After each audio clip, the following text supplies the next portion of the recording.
For those of you who did not know what was going on, I am so sorry that you did not know you were in danger. But I didn't know how to handle a situation like this. And it was the first time any one of us in my family has had to deal with a situation like this, because none of my family owns guns.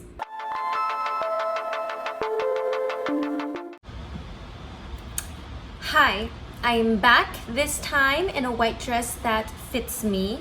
I'm back with part 2 of My Wedding Was Ruined.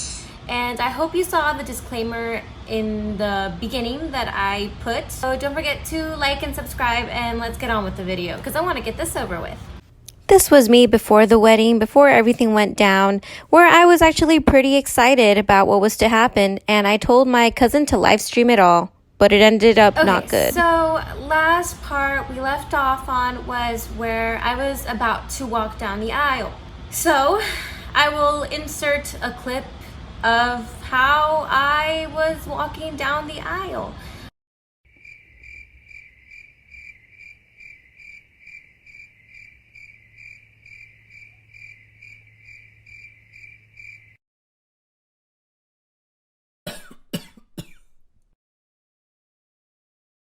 And at this point, I was trying to walk really fast and get everything over with, and my dad had to legit tell me to slow down.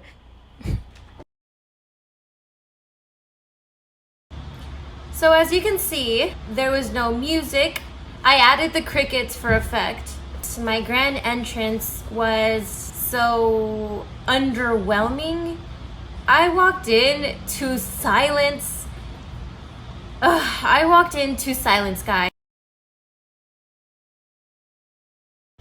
So keep in mind that this is all happening without music and without introduction.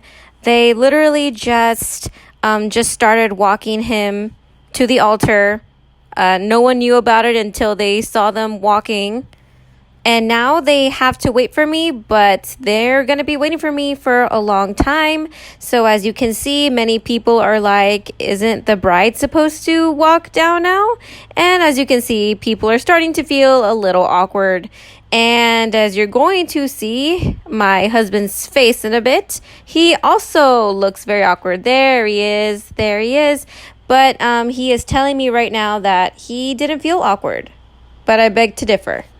The music was so low, and then the guy tried to increase the music, but he didn't increase it too much, and it was still so low, and I was very embarrassed and sad, and I was trying so hard to fake smile, as you can see from the video, but I really wanted to not walk down the aisle. As soon as I heard that there was no music, I did not want to walk down the aisle. I was like, if that's how the music is right now, and I know you might think I'm making a big deal about this music, but I had this dream.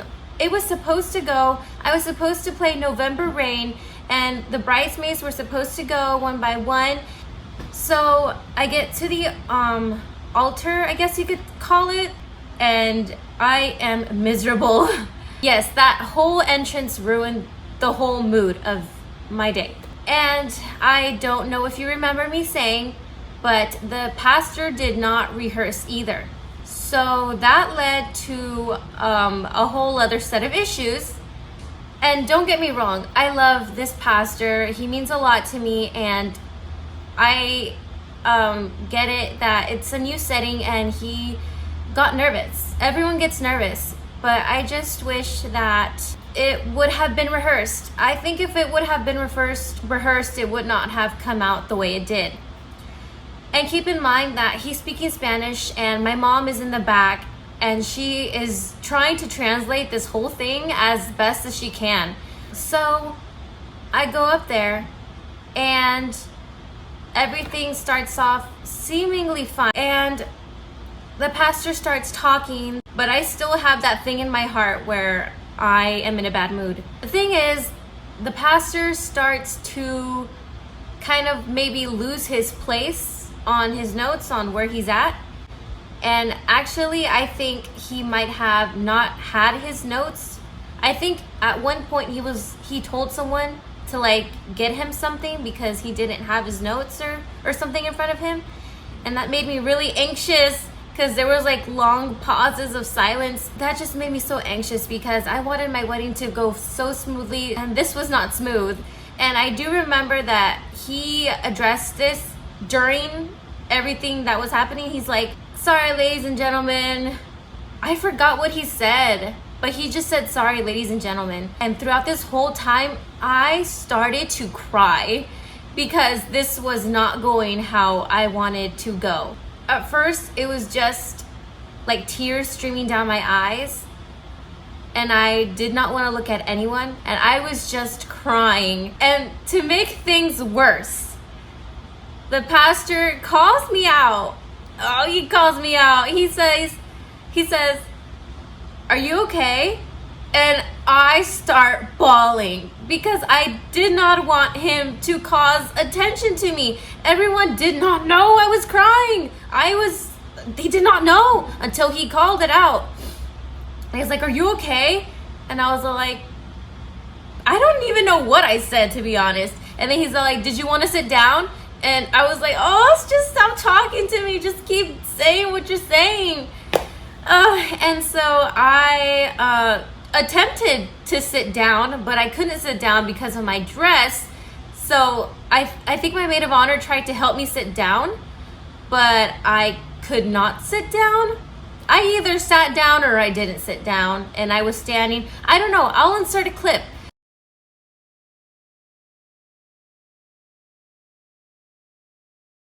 But it was so embarrassing for me. And after that, the pastor made us turn towards each other, and I was still crying. But since people could see me now, I was trying to have a smile on my face. In my head, I thought everyone wanted to leave. The wedding was 2 hours late. Everyone was probably hungry, bored. There wasn't good signal there. And now they're tired of listening to long pauses of silence, and they don't know what's wrong with me. And I'm just right there, and I'm trying to put on my best smile ever because, bless my husband's heart, he was smiling the whole time, and I could tell that he was genuinely happy to be there and happy. In his mind, nothing was wrong. Like, in his mind, everything was going good. And he just was smiling at me and looking at me really lovingly. It made me feel kind of better. And for those who know me, yes, I speak Spanish. I speak Spanish fluently, but on a scale from like fluent to like really, really, really fluent, I'm like in the middle. Sometimes when there's a lot of Spanish speaking, like continuous Spanish speaking, I get lost. And especially in my wedding, because the pastor was speaking Spanish, and especially with everything going through my head, it was really hard to concentrate on what he was saying. And so, consequentially, I thought, and probably my husband thought too, that the pastor told us that we may now kiss. So we kissed, and everyone clapped, right? That's not the end. Apparently that was not where we were supposed to kiss, and the pastor just kept going on, and I was like, wait, wasn't that the end? We kiss and we leave? And then eventually, that's when he said, you may now, like in better terms, because back then it sounded like he was telling us to kiss each other, but like subliminally. But now he actually said, okay, now you may kiss. And so I was like, oh, oops. So we kissed, and I was mortified. I was like, this should have been rehearsed. I wanted to get out of there as fast as I can. So I hugged the first two people that I saw, and I dashed out of the back doors. I think I have a picture too. I'll include that here. But yeah, I just dashed, and I went to my bridal room, ignoring anyone who I passed. I just went into my room, and I started crying, so much. Also, I expected my husband to come chasing me, but he did not. A couple family members come in, and they did not make me feel better. They were just all like, I know you are a strong woman, You do not need to be crying. You need to go back out there and pretend like everything is fine. And I did not want to do that. But then at the end, there was one family member who came in. They were just giving me encouragement, basically. And I was so thankful for that because I really did not want to go out there. But, you know, she said, just make the best of it. You know what? Who cares? It can't get worse than this, right? That's what she said. Oh, why does everything bad happen after someone says, it can't get any worse than this? Okay, so I am scared. I am terrified to go out there and face all these people who I embarrassed myself in front of. By this time, I think it's been at least an hour. I don't know. It's been a long time since I have not been seen by anyone. I literally had been hiding in my room. I was like, what are they gonna think now that they are barely seeing me now? But then someone came in and they're like, hey, Melanie, you have a friend here. I was like, I have a friend here? And so then I go and I'm like, it's Lorena. And I just wish that I would not have ran inside my room. I wish that I would have had more time to talk to her. After that, I was like, okay, I need to pick myself up. So I changed into my second dress and I texted my husband, which I was mad at because he wasn't there to encourage me. He comes and he's like, hey, what's wrong? Why haven't you been outside? And I was like, oh, so now you care. Man, I was making a big fuss. Let me just tell you that.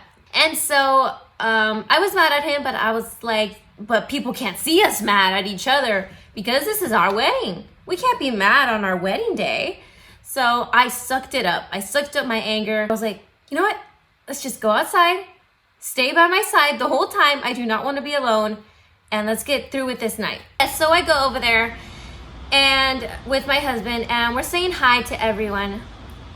And then we go outside to where like there's like this cute little water fountain because I kind of don't want to be inside where everyone is. Mind you, that's when everyone starts coming during the food part, during the reception part. I don't want to say that's rude, but it's rude. This is my standard.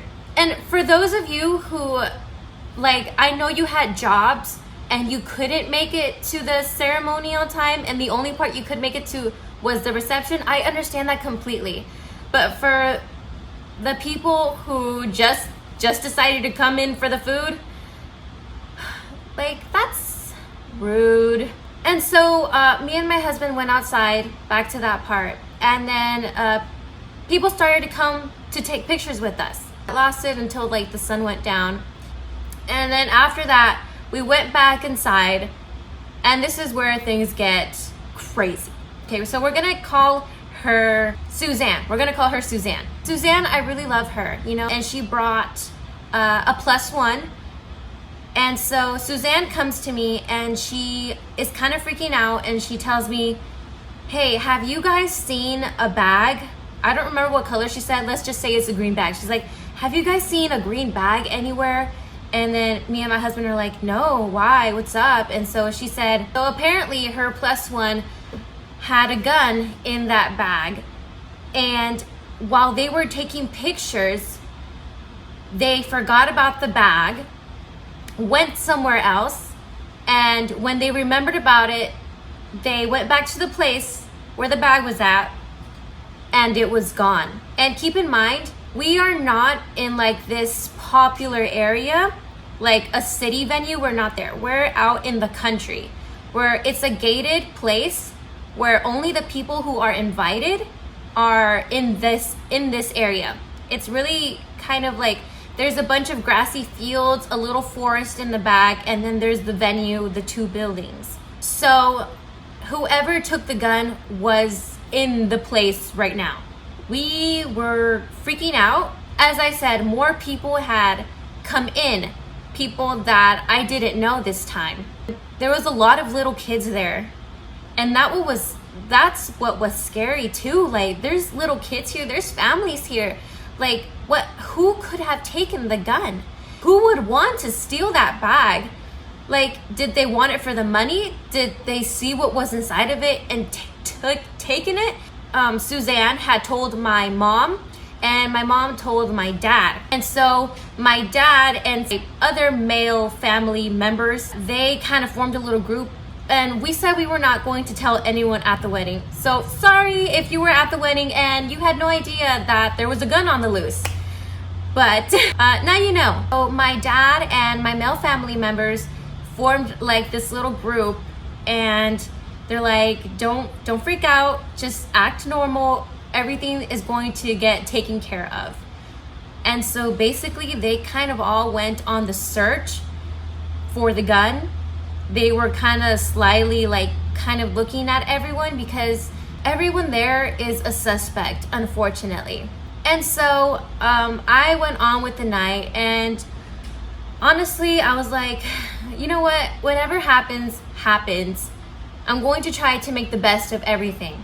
In my head also, I was thinking, does anyone here hate me enough to do anything? I thought about all the people who I was mad at, but I was like, no, they would not do this. They would not do this. So all of these crazy ideas were just floating in my head. And there was this part where we were dancing. It was like the dance part of the ceremony, of the reception. I really wanted to have like a father-daughter dance. Me and my dad didn't always have the greatest relationship, but I was really looking forward to this part. I don't know. I don't like to get all mushy about my family. I'm weird like that. And so I was asking my mom, I was like, hey, do you know where Papi is? And she's like, he's looking for the gun. And basically he was out looking for the gun. He wasn't at the dance. And so I was like, oh, okay. And my family was still on the hunt for the gun, because we did not know what was gonna happen. Maybe they wanted everyone to leave and then shoot up the place. We don't know at this point. And then finally my mom comes up to me and she's like, they found the gun. And I'm like, well, okay, where did they find it? And so she said it was thrown in the forest. So someone had taken the gun and the bag, gone into the forest, and threw it there. And in my head I was like, who would do that? If you find a gun, shouldn't you take it to someone official? They could have taken it to my mom, my dad. And now it was time to figure out who did this. We found out who it was, I think that same night, after like every single one of them left. So we ended up finding out that it was a little kid in our family and his group of little kid friends who found the gun. Guys, this is so crazy. It just goes to show you, like, I'm not 100% against guns. I'm against guns that cause a lot of damage. Suzanne's +1 was no stranger to guns. Like, he was experienced, but just that one little mistake could have caused someone their life. These were little kids. What if these little kids did not do what they did and instead were playing with it? Things could have ended very horribly. Now I bet you're wanting to know how we found out. This little kid happened to tell my brother. My brother just kept telling him to tell my dad the truth, and that everything was going to be fine. He was not going to get in trouble. Shout out to you, little brother. You did the right thing. So eventually, the little kid did tell my dad. And that's how they found out what had happened. And I'm not judging Suzanne's +1. Like, he keeps it so that he can protect himself. So there was an incident in a church where this guy started shooting, started to go on a rampage and was gonna shoot people. But then a church guy with his gun shot the shooter, and it avoided a lot of mass casualties. I hope this video is not gonna come out too long, I hope. So moral of the story is, get a wedding planner and educate your kids on gun safety, please. So that's it for this video. Make sure to check out my other videos. Okay, bye.